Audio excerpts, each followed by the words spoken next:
իմանալու պահին երեխաների կողքին չեմ եղել, եղբայրս 3 որդի ունի, եղբորս կինը ևս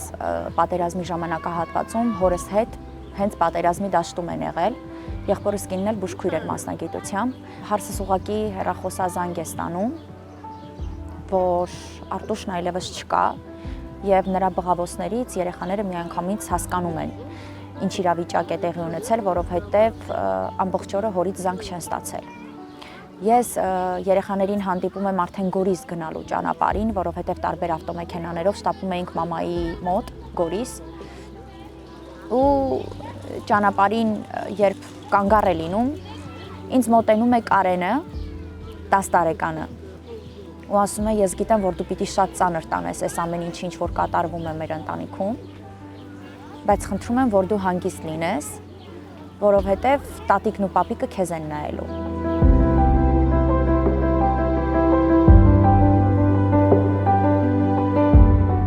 Պիտի շեշտեմ, որ շատ անկեղծ եմ եղել տղաների հետ, առաջին իսկ վայրկյանից։ Մենք բոլորս ուղղակի սպասում էինք, որ գոնե գտնեինք նրա մարմինը, որովհետև 18 օր շարունակ ես եղել եմ հանրապետության գրեթե բոլոր դիահերձարաններում եւ ուզում էի գոնե մի մասունք կարողանայի գտնել տուն բերելու։ Միայն մեծ որդին մի անգամ հիշում եմ, որ Արաս հարց հնչեցրեց, որ իսկ եթե մենք այսքան փնտրում ենք, գուցե հնարավոր տարբերակ լինի, որ papan ողջ լինի։ Ես ասում էի, որ չէ, որովհետեւ ուզում էի, որ ինչքան էլ ահռելի էր, ինչքան էլ շատ ծանր էր իրավիճակը, որ մենք սթափ կերպով կարողանայինք իրականությանը դա նայել։ Հարցը միայն հետևյալն էր, որ իսկ գուցե papan ողջ է այս ընթացքում ու հետո տեսա, որ տղաները ու այդ ընթացքում ես էլ էի կարծես թե այդ հոսանքի տակ ընկել, որովհետև դադարեցինք 1-2 օր դիահերձարաններում փնտրել եւ նայում էինք հիվանդանոցներում այդ կոմայի մեջ գտնվող զինվորականներին, որ գուցե հնարավոր, այսինքն փորձում էինք իրականությունից մի փոքր շեղվել, բայց միևնույն է նրանք էլ ինձ հետ էին եւ հարցերից միայն մեկն է եղել, որ իսկ գուցե հնարավոր տարբերակ է, որ papan ողջ է։ Կարենը ամեն ինչին մոտեցավ շատ հասուն ու պիտի ասեմ, որ անգամ եթե շարունակվեր մանկական ընթացքը, նա ինձ հարցեր տար, papan երկնքից նայում է, գուցե ամպերի մեջից մեզ ժպտում է, գուցե ես բացառելու էի բոլոր այդ տարբերակները, որովհետև ամեն դեպքում պիտի մի օր տեսներ այդ իրականությունը, իսկ ավելի լավ է շուտ, քան ուշ։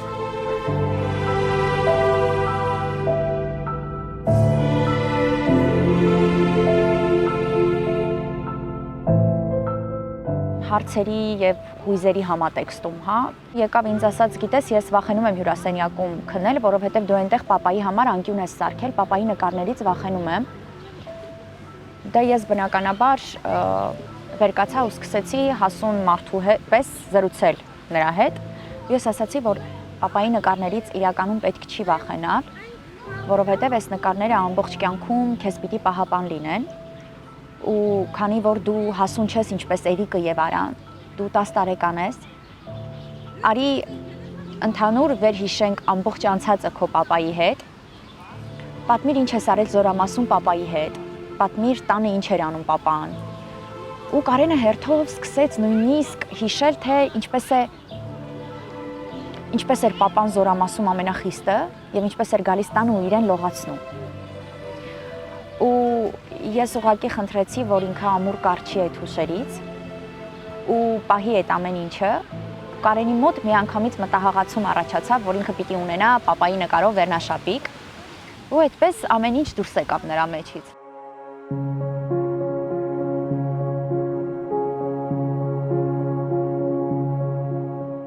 Ես դրել եմ իմ հեռախոսի մեջ այն լավագույն հուշերը, որ մենք ունենք իր papayi հետ կապված։ Էրիկի տարեդարձն էր դեկտեմբերի 10-ին եղբորս մահից հետո ու երբ Կարենը անհանգստանում էր, որ papan չկա, օրինակ ոնց պիտի շնորհավորեն եղբորը եւ այլն, ես ասացի մենք պիտի եղբորը շնորհավորենք այնպես, ինչպես papan էր շնորհավորում։ Ու Արտուշը, որ Ջաբրայելից կհասներ Երևան գիշերվա ժամը 12-ին, որպեսի որդուն շնորհավորեր, որտեղ Էրիկը արդեն այստեղ սովորում էր, ուսանող էր, Արան եւս,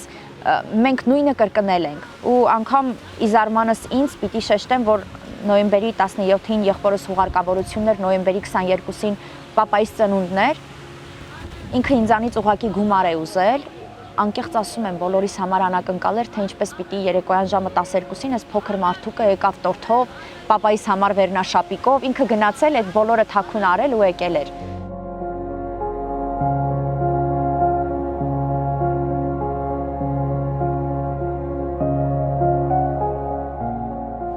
Պիտի խոստովանեմ, որ բավականին դժվար էր Կարենին բնականոն կյանքի բերելը, որովհետև Կարենը ծնվել ու մեծացել էր Ջաբրայելում, լրիվ ուրիշ աշխարհի էր սովոր, անգամ հիմա մեկ-մեկ այսպիսի հարց է տալիս, որ նան, եթե ես տաքսի նստեմ ու գումար տամ, իրանք ինձ կտանեն Ջաբրայել, մեր տունը տեսնեմ ու հետ գամ։ Այս ամեն ինչը դեռ կա նրա մեջ ու այս ամեն ինչից շեղելու համար այն ինչ նրանք ունեցել են Ջաբրայելում, կենթանիներ է սիրել, կենթանիներ է պահել, մենք այստեղ իհարկե չենք կարող այդ կենթանիներին պահել, բայց օրինակ պապաս փոքր կերպով փորձել է շեղել, նա թութակներ է ցանկացել գնել, հիմա այդ թութակներն են, գուցե որոշակիորեն ինչ-որ պրիմիտիվ քայլեր են, բայց ամեն դեպքում նրա առօրյան փորձել ենք կանոնակարգել այս ամեն ինչով, ցանկացել է լողի գնալ, եղբորս կինը նրան տանում է լողի, անգլերենի դասընթացների,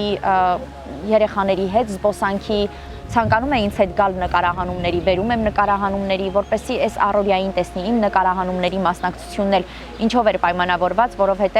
Կարենի պատկերացման մեջ մի քանի հոգի էին զոհվել, ես իրեն ուզում էի ցույց տալ, որ մեզ նման ընտանիքները բազմաթիվ են ու նա այս ամեն ինչը այնքան իրականությանը մոտ ընդունեց ու այնքան ինտեգրվեց այս ամեն ինչին։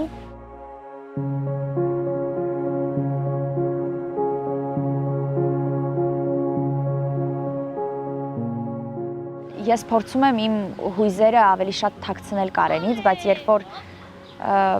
հաճախ երբ ընկերներիս հետ ենք հանդիպում եւ այլն, նա միշտ ինձ հետ է 24 ժամ ինձ հետ է Կարենը, ասում է դու էլ առաջվանը չես, նան, դու առաջ կժպտայիր, կխոսեիր, շատ կպատմեիր ինչ որ բաների մասին, պապայից հետո դու փոխվել ես շատ։ Ու այս փոքր 10 տարեկանը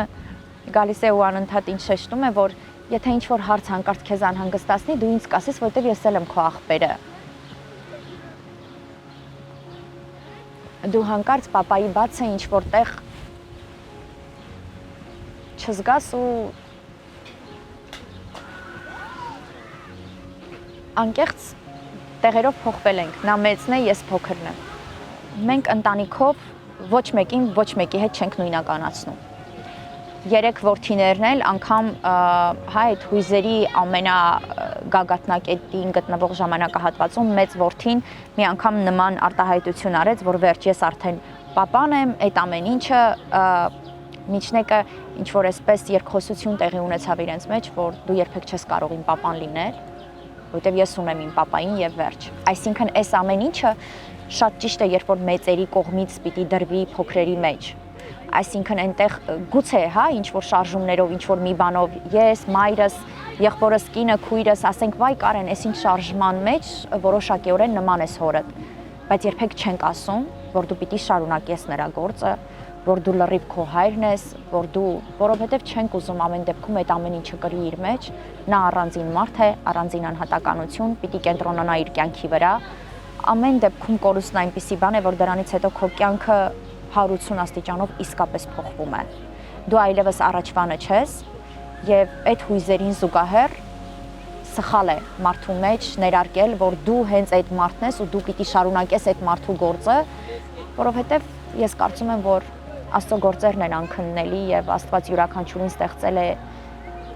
իր կերպարով, իր ճակատագրով, իր միսիայով այս կյանքում։